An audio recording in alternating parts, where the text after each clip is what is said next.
Sometimes people can be snobs when they travel. They only want to see the top destinations in the top cities. This is especially true when it comes to France. Sure, Paris is great and nice, but there are many other destinations in Gaul that are worthy of our time and attention. It's in these underrated destinations that you'll see stunning scenery, picturesque villages, and gorgeous cathedrals. In this video, we explore the most underrated destinations in France. We've collected a list of the top underrated destinations in France, so make sure to include them in your list if you're a visitor. At first in the list, number 1, Avignon.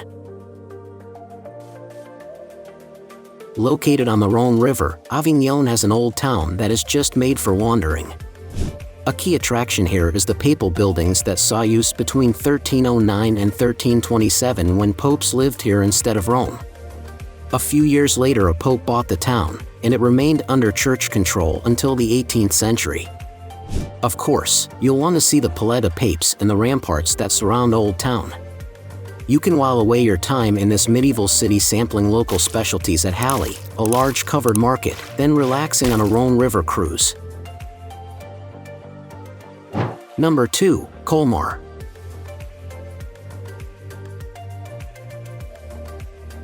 Colmar hasn't always been part of France. Sometimes Alsace, where Colmar is located, has belonged to Germany.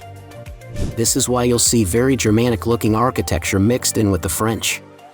One example of this is the 13th century Église Saint-Martin, which is known for its early stained glass windows, several Gothic chapels and sculptures.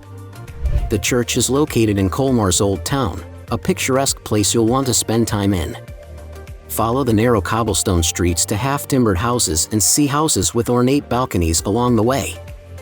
You may also come across statues adorning the sidewalks.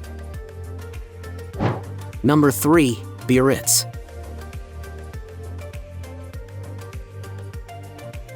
Just a few miles from Spain in the heart of the French Basque Country, Biarritz is a tranquil yet elegant seaside resort. Located on the Bay of Biscay, Biarritz is prized for its lovely beaches that offer excellent swimming and world-class surfing. The main beach, Grand Plage, gets very crowded in summer, but there is also a long surfers' beach on the Boulevard du Prince de Galles, called Côte de Basque. Along the main bay is the town's notable rock formation, the Rock of the Virgin, which is connected to the mainland by an old iron bridge built by Gustave Eiffel. Number 4, Corsica.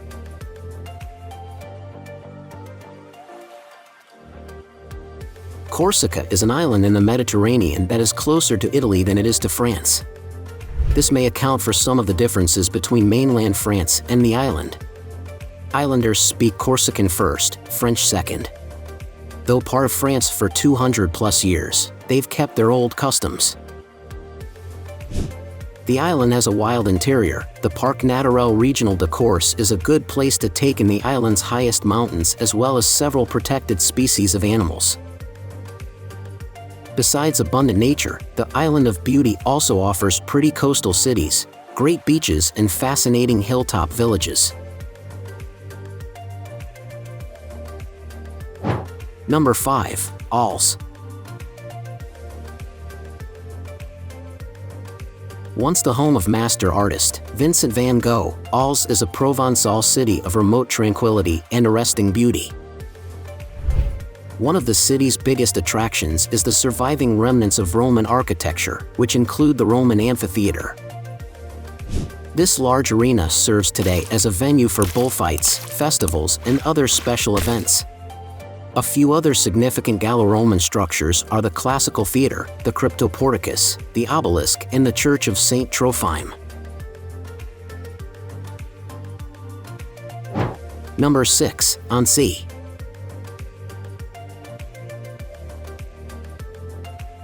Annecy is known as the Pearl of the French Alps. When you visit there, you'll soon see why.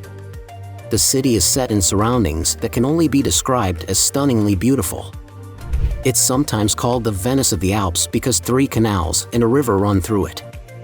Annecy is a year-round destination with skiing in the winter and hiking in the summer. Whenever you go, you'll want to make time to see the Palais de l'Isle, a castle that served as Geneva's government headquarters until 1815. Today it houses a local history museum. The Château d'Annecy was home to the Counts of Geneva for generations. Number 7. Dijon. Name the most famous mustard in the world. If you said Dijon, go to the head of the class. This tasty mustard was named after the town it was invented in 1858.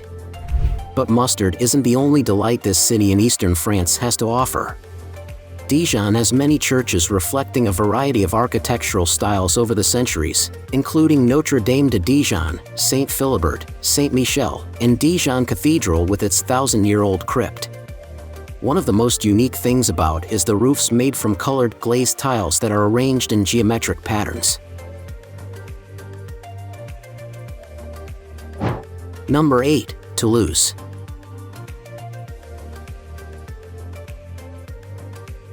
The University at Toulouse, founded in 1229, has 103,000 students, but it's only the fourth largest in France.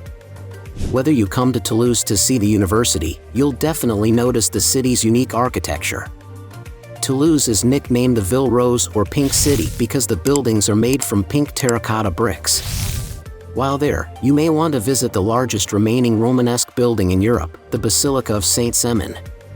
Also, don't miss the Canal du Midi, which runs through Toulouse as it connects the River Garonne to the Mediterranean Sea. The canal is considered one of the most important 17th-century construction projects. Number 9. Etretat.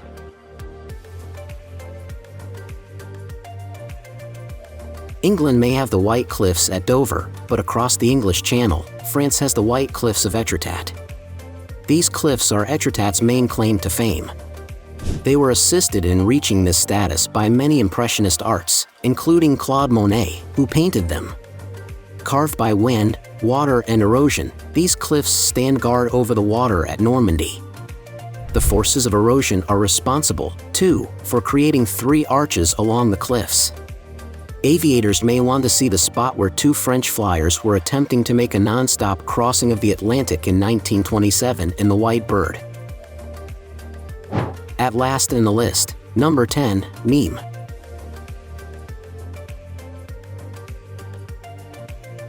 While Roman ruins can be found throughout France, a good place to see the more famous ones is Nimes. It has so many ruins, it's sometimes called the French Rome. The amphitheater, built in the 1st century, is the best preserved arena in France. It is used as a bullfighting ring today. You'll also want to see the Maison Carrée, a Roman temple dedicated to the sons of Agrippa. A Romanesque Gothic cathedral occupies the site of a former Roman temple. Now it's time to hear from you. What's your favorite, most underrated destinations in France?